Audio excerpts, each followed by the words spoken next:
name's Stephen Weil. I'm a debate coach here at Emory University, and I'm going to talk to you all about impact comparison, or impact calculus. Impact comparison is an important part of debate for a couple of reasons. Most basically, it's about explaining to the judge why they should care more about your arguments than about the other team's arguments. And from a strategic level, it often serves as a way for judges to decide otherwise very close debates. It's hard for judges to be debate robots and calculate that there's exactly a 32% risk of this and an 80% risk of this, and so when they have kind of gut feelings of, well, the AF argument seems okay, the neg argument seems okay, impact calculus is an important way to kind of serve as a tiebreaker for which one to care more about. So when you're thinking about doing impact comparison, there are generally three categories or pillars around which you center that discussion. The first is magnitude, which is literally just the size of the impact, a straightforward way of thinking about it. And generally in debate terms, when we're talking about the size, we're talking very much just about the number of people that would be affected. So if the negative is talking about global warming and the affirmative is talking about a conflict in the South China Sea, the negative might say that global warming has a larger magnitude because crop failures and sea level rises will affect people around the globe, where a South China Sea conflict might stay local and affect only those countries regionally. So that's category one. The second category to think about is time frame, which is when will the kind of terminal consequence happen. Something like global warming is obviously happening now, but a lot of the catastrophic impact that might be described wouldn't occur for years, if not decades. So it's an impact that is big, but generally has a longer time frame. Conflict scenarios are often things that might be more short term. A conflict in Syria is happening now, it could escalate anytime.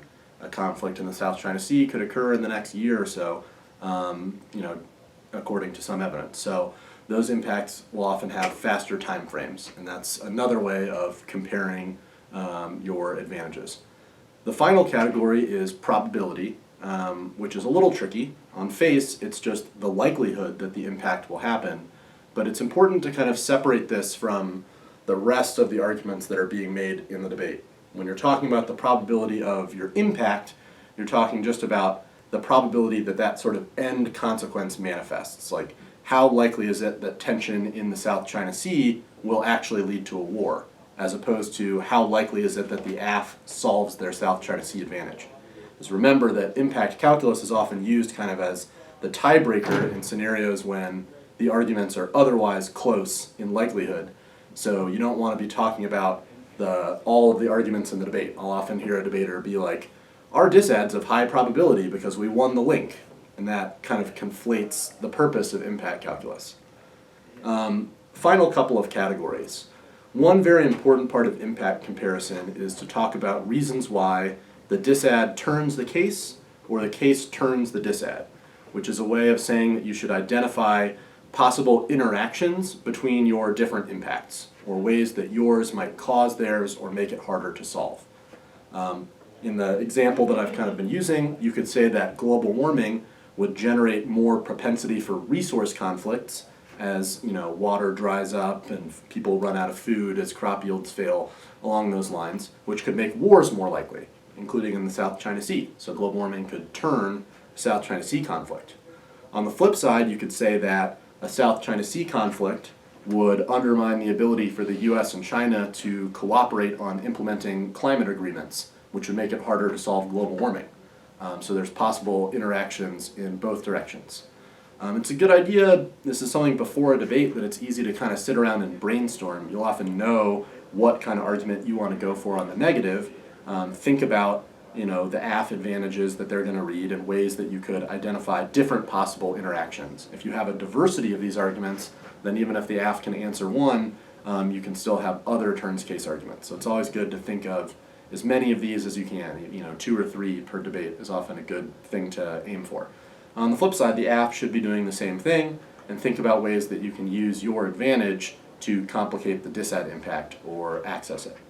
The final thing is you shouldn't try and make your impact always be bigger and faster and more likely.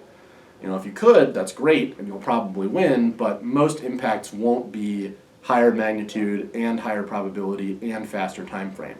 You should think about kind of which category you're most ahead in, or what aspect of your impact is best, and find ways to emphasize why the judge should care more about that category.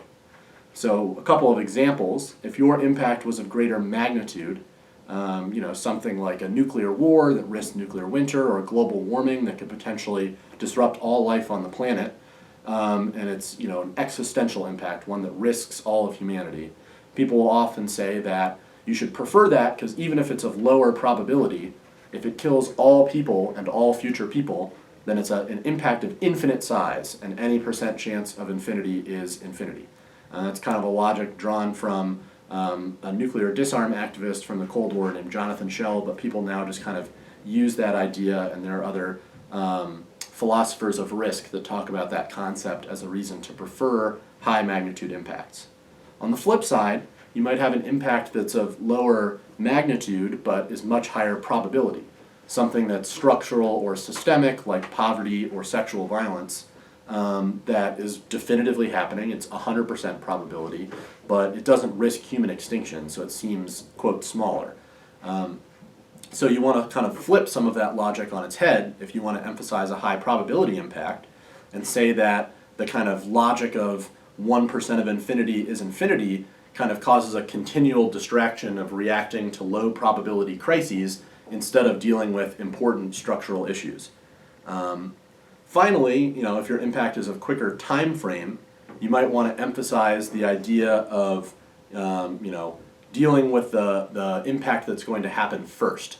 So people often use the phrase "live to fight another day," particularly if you have good turns case arguments for why your impact interacts with theirs.